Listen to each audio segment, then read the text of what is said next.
Hello friends, मैं हूं नेहा गर्ग। स्वागत है आपका हमारे चैनल पर। मेरी उम्र सिर्फ 17 साल थी जब मेरे पति ने सुहाग रात पर मेरी तरफ देखकर कहा, याद रखना, इस घर में तुम्हारी पहचान सिर्फ मेरे बेटे की नौकरानी की है, मेरी पत्नी की नहीं।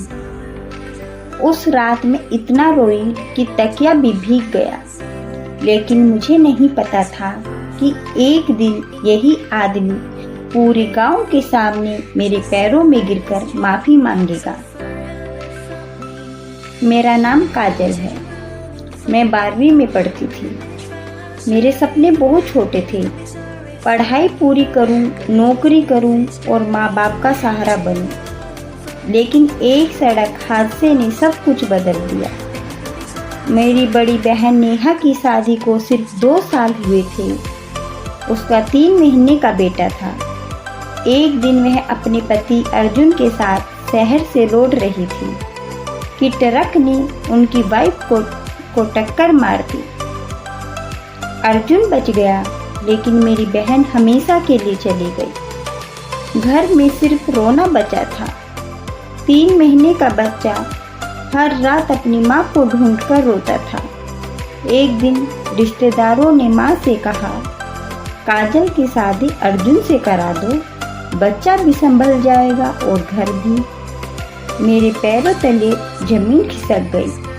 मैंने साफ मना कर दिया, लेकिन समाज, रिश्तेदार और उस मासूम बच्चे की मासूमियत, आखिरकार मेरी शादी मेरे जीजा से कर दी गई। शादी की पहली रात अर्जुन कमरे में आया। मैं डर के मारे कांप रही थी। वह मेरे सामने रुका और बोला, तुम गलतफहमी में हो। मैंने तुमसे शादी अपनी खुशी के लिए नहीं की। तुम सिर्फ मेरे बेटे की देखभाल करोगी।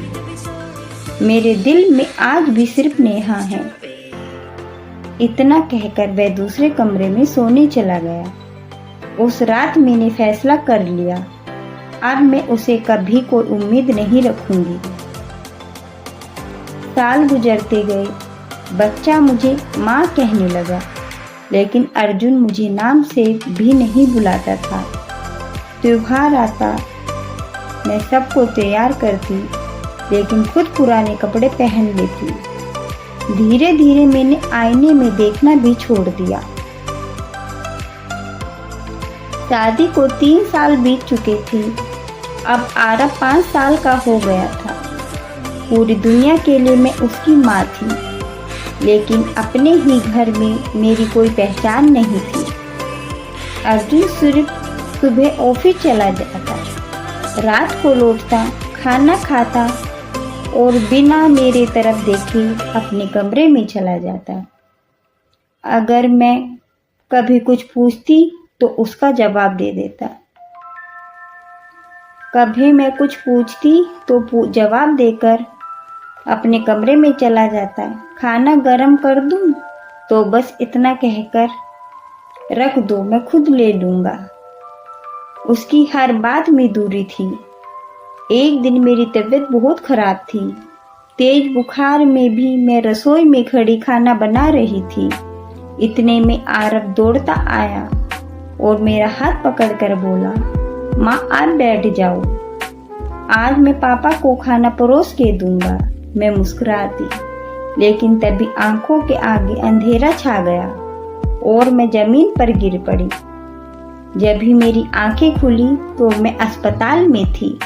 डॉक्टर अर्जुन से कह रहे थे, अगर इन्हें आधा घंटा और देर से लाते तो इनकी जान भी जा सकती थी। कई दिनों से इन्होंने ठीक से खाना नहीं खाया है। शरीर पूरी तरह कमजोर हो चुका है। अर्जुन पहली बार चुप था। उसे पहली बार एहसास हुआ कि जिस लड़की को वह सिर्फ एक जिम्मेदारी समझता था, वह बिना किसी शिकायत के उसके पूरे घर की जिम्मेदारी निभा रही थी। लेकिन मेरे चेहरे पर उसके लिए कोई शिकायत नहीं थी, और यही बात उसे सबसे ज्यादा चुभ रही थी। अर्जुन को एक पुरानी डायरी मिली, जिसमें काजल ने अपनी हर अधूरी इच्छा और हर आंसू लिखे होंगे। डायरी पढ़ने के बाद अर्जुन पहली बार टूटकर रो पड़ा, लेकिन तब तक काजल ऐसा फैसला कर चुकी होगी जो उसकी पूरी दुनिया बदल देगा। अस्पताल से घर आने के बाद मैं पहले जैसे ही हो गई। ना कोई शिकायत, ना कोई उम्मीद, ना कोई सवाल। अर्जुन कई बार मुझसे बात करने की कोशिश करता, लेकिन मैं बस मुस्कुराकर ठीक है कह देती। उसे समझ नहीं आ रहा था कि मैं इतनी बदल क्यों गई हूँ। एक दिन अलमारी साफ करते हुए उसके हाथ मेरी पुरानी डायरी लग गई। पहले तो उसने वापस रख दिया, लेकिन न जाने क्या सोचकर उसने खोल ली। पहले पन्ने पर लिखा था, आज मेरी शादी हुई है। सब कहते हैं मैं दुल्हन हूँ, लेकिन मुझे ऐसा लग रहा है जैसे मैं किसी की जिंदगी में मेहमान बनकर आई हूँ। अर्जुन के हाथ कांप गए। उसे अगला पत्र खोला। आज मैंने पहली बार लाल चूड़ियाँ पहनी थी। उन्होंने कहा कि मैं उन्हें फंसाने की कोशिश कर रही हूँ। उस दिन मैंने तय कर लिया था कि अब कभी सजूंगी नहीं। उसकी आंखें भर आई। अगले पन्ने पर लिखा था, मैं उनसे मोहब्बत मांगना छोड़ चुकी हूँ। अब बस यही दुआ करती हूँ कि मेरी वजह से उन्हें कभी तकलीफ न हो। शायद मेरी किस्मत में पत्नी बनना लिखा ही नहीं था। हर पन्ने के साथ अर्जुन का सिर शर्म से झुकता जा रहा था। आखिरी पन्ने पर एक लाइन थी, अगर कभी उन्हें मेरी याद आई तो बस इतना याद रखे कि मैंने कभी उससे नफरत नहीं की। मैंने सिर्फ उनसे उम्मीद करना छोड़ दिया था। डायरी अर्जुन के हाथ से गिर गई। वह फूट फूट कर रो पड़ा। उसी समय आरब स्कूल से आया। उसने अपने पापा को रोते देखा और मासूमियत से पूछा, पापा आप क्यों रो रही हो? अर्जुन ने उसे सीने से लगा लिया। आरब बोला, पापा अगर आपने फिर से माँ को रुलाया ना, तो मैं बड़ा होकर आप जैसा पति कभी नहीं बनूंगा। मैं अपनी पत्नी को कभी अकेले महसूस नहीं होने दूंगा। एक छोटे से बच्चे की बात अर्जुन के दिल में तीर की तरह लगी।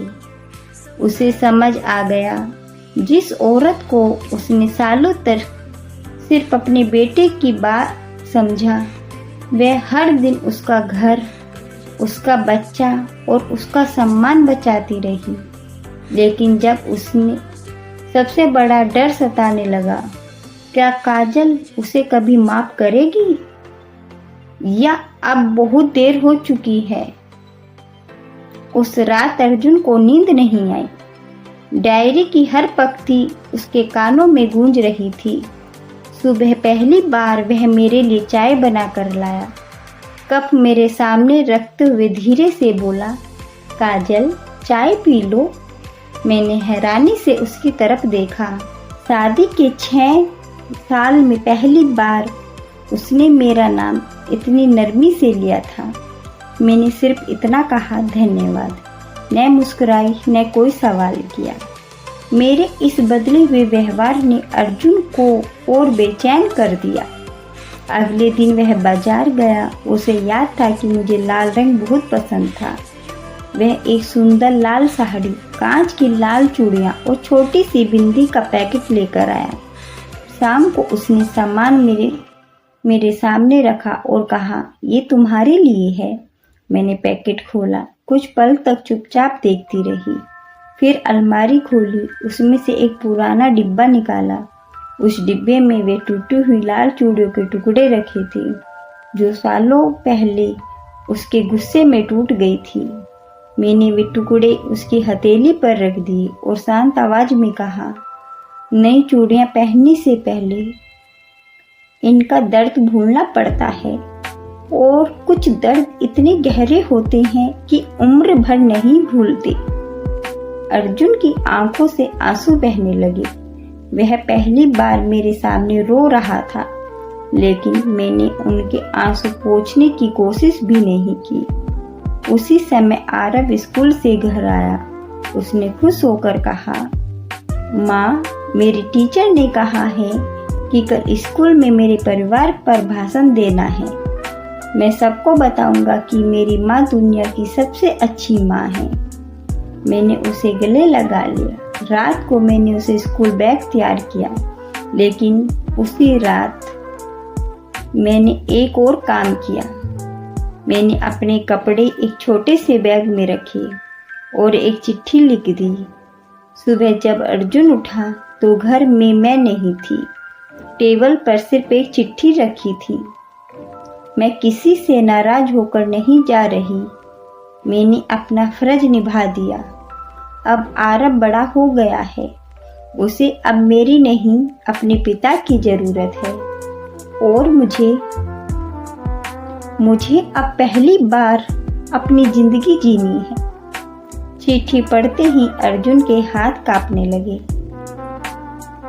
उसे पहली बार एहसास हुआ, जिस औरत को वह हमेशा अपना समझकर नजरअंदाज करता रहा, आज वही हमेशा के लिए उससे दूर जा चुकी थी। चिट्ठी पढ़ते ही अर्जुन के पैरों तले जमीन खिसक गई। उसने पूरे घर में मुझे ढूंढा, रसोई, आंगन, छत, लेकिन मैं कहीं नहीं थी। आरव ने घबराकर पूछा, पापा, माँ कहाँ है? अर्जुन के पास कोई जवाब नहीं था।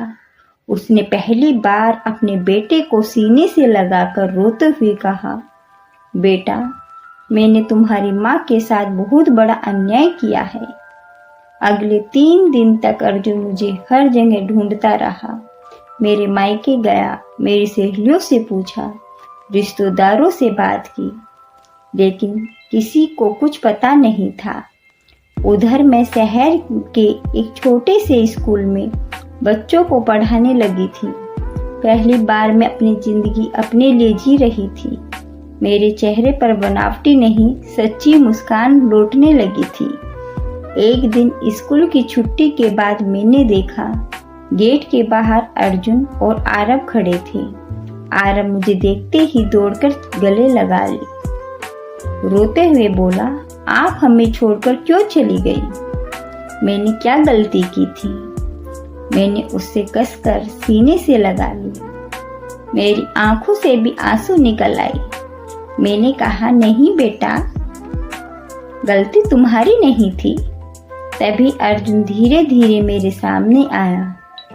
इस बार उसकी आंखों में अहंकार नहीं, पछतावा था।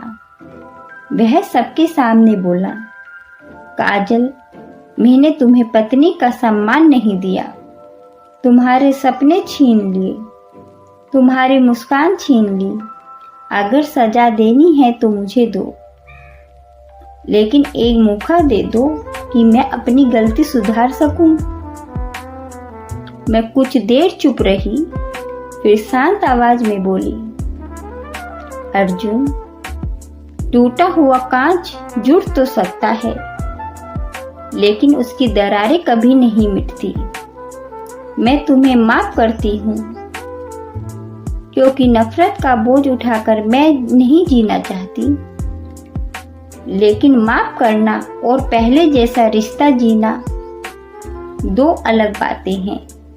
अर्जुन की आंखें झुक गईं। उसने पहली बार मेरी बात बिना कोई जवाब दिए स्वीकार कर ली। मैंने आरव को हाथ पकड़ा और कहा, बेटा, तुम्हारे पापा बुरे इंसान नहीं हैं। उन्हें सिर्फ बहुत देर से सही बात समझी है। अब फैसला समय करेगा, मैं नहीं। अर्जुन ने उस दिन पहली बार समझा, प्यार मांगा नहीं जाता, कमाया जाता है, और सम्मान खोने में एक पल लगता है, लेकिन उसे वापस पाने में कभी कभी पूरी जिंदगी लग जाती है। इस कहानी से आपने क्या सीखा? जिस इंसान का त्याग आपको रोज दिखाई देता है, उसकी कदर समय रहते कर लीजिए, क्योंकि जब वह चुपचाप चला जाता है, तब अक्सर सिर्फ पछतावा ही साथ रह जाता है। आपकी क्या राय है? कमेंट कर जरूर बताना। जो आपको ये वीडियो अच्छी लगी हो, ये स्टोरी अच्छी लगी हो तो प्लीज़ लाइक, कमेंट और शेयर करना ना भूलें। आपकी प्यारी नेहा गर्ग।